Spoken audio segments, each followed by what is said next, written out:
This is One on One.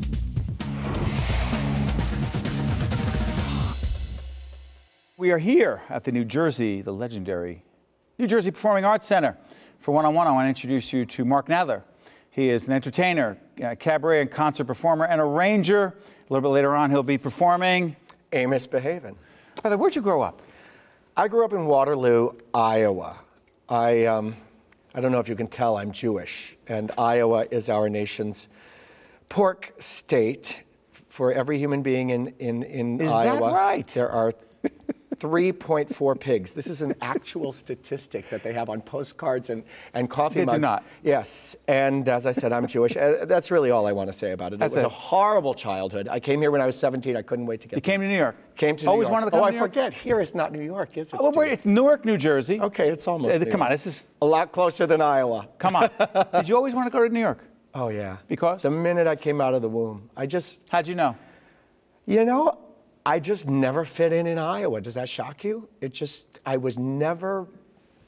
First of all, I grew up in a farming community, or it's a factory town surrounded by farming communities, mainly pig farms. Pig farms? Yeah. I grew up about 8 blocks from here in Newark, New Jersey. Pig farms, a lot of there. Trust me, no farms. No pigs. All no concrete. farms. It's called Brick City for a reason. But that was my dream, Brick City. Yeah. Yeah, I'm not big on like grass, and I like to look at it in pictures. Right.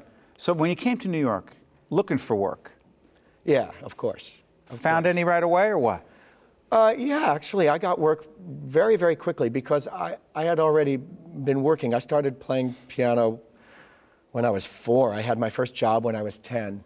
And by the time I got to New York, I had been working in the business for 7 years. Go back. 4, piano, because? Because my sister played the piano and I was intrigued and I wanted to do that. And No one pushing? No. If they had pushed, I wouldn't have done it. It was you. It was me. I just wanted to, you know. And I would see, you know, the big thing to do at that time was to watch Ed Sullivan on Sunday night and the Carol Burnett show. And I would see these great variety shows. And I would see these people come out and dazzle, you know, Danny Kaye and Edie Gourmet and Julia, real performers. And I wanted to be that. And when I want to do something, I do it. It's interesting. We were talking right before we got on the air, and I said the word cabaret. Because, you know, it says, you know, this guy's talented. He's with a cabaret and concert performer and arranger. Just the term cabaret means different things to different people. What does it mean to you? Well, to me, it means a life's work. I mean, my first job when I was 10 was playing in a saloon in Cedar Falls, Iowa, playing piano and singing in a saloon. And that was a sort of cabaret. We had saloon girls. Now, this wasn't the 1860s, you know. It was Iowa's idea of a theme park. Right. And but it was a cabaret show of sorts. Of sorts. Cabaret shows cabaret is the last entrepreneurial art form. Entrepreneurial art form. We write our shows. We direct our own shows. We sing. We do the music. We produce it. We do the whole thing.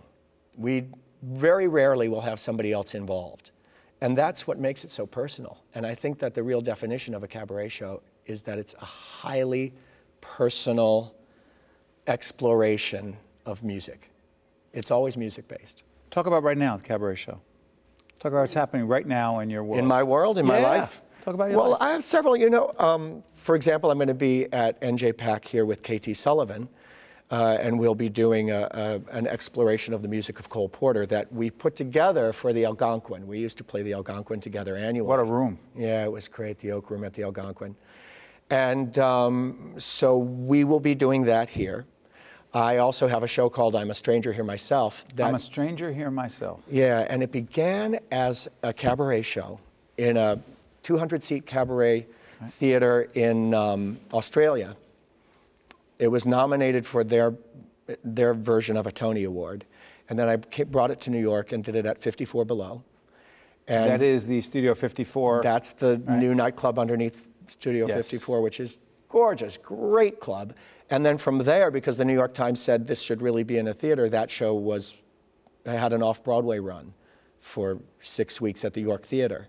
So cabaret, theater, I don't know, they can intertwine, you know. So I'm in the process of touring that show and lots of other stuff. I'm always busy. Yeah, again, the story behind I'm a Stranger Here Myself, to what degree of is it personal? It's the point of departure of I'm a Stranger Here Myself is the Weimar Republic. When we think of the movie Cabaret, when we think of Cabaret, a lot of people think of the movie Cabaret.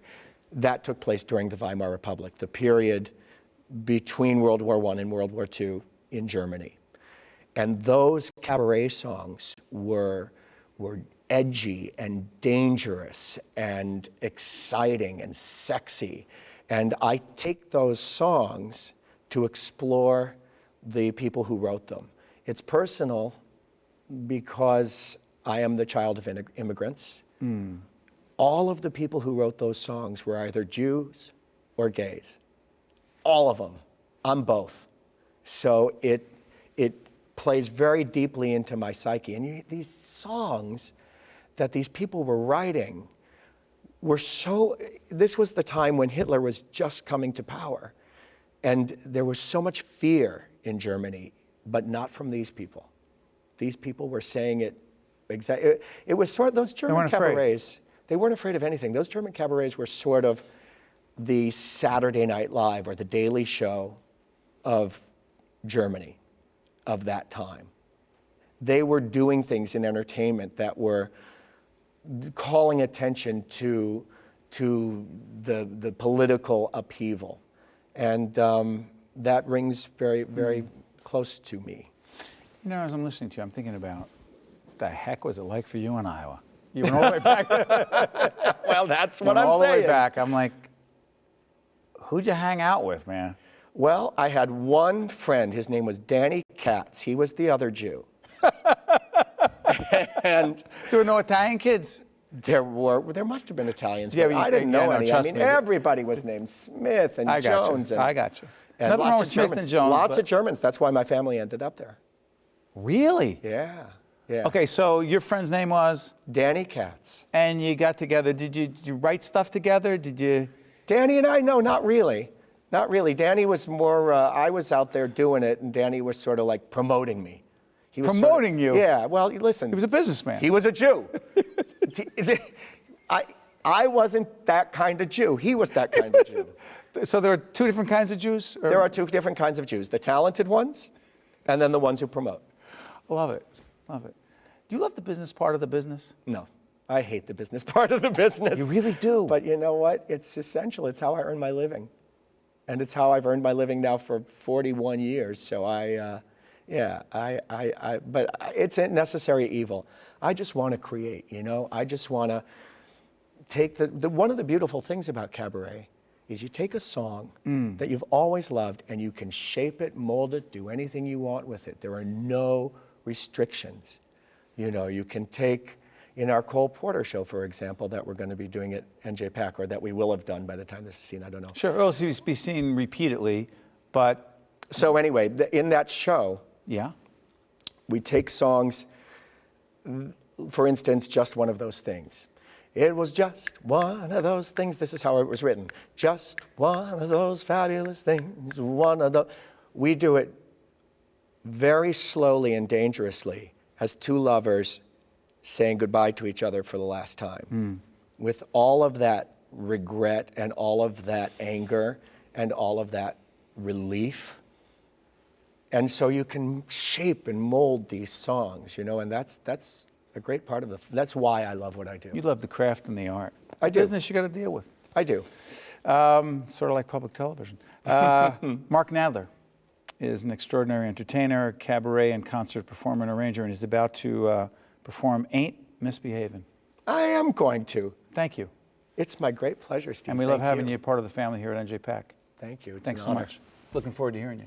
Thanks. Let's go do it.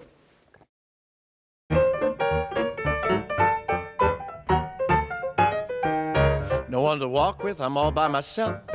No one to talk with, but I'm happy on the shelf. I ain't misbehaving. I'm saving my love for you. I know for certain the one that I love. I'm through with flirting, it's just you I'm thinking of. I ain't misbehaving. I'm saving my love for you. like Jack Horner in my corner. I don't go nowhere, what do I care? Your kisses are worth waiting for, believe me. I don't go out late, I've nowhere to go. I'm home about 8, just me and my radio ain't misbehaving. I'm saving my love for you.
Jack Horner in my corner, I don't go nowhere, what do I care?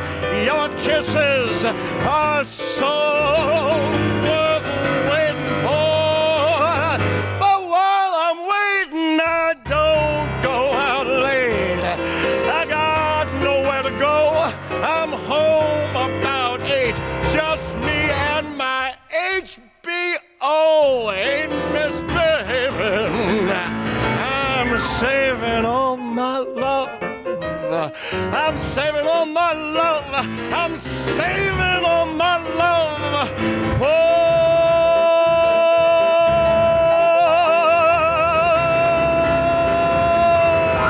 you.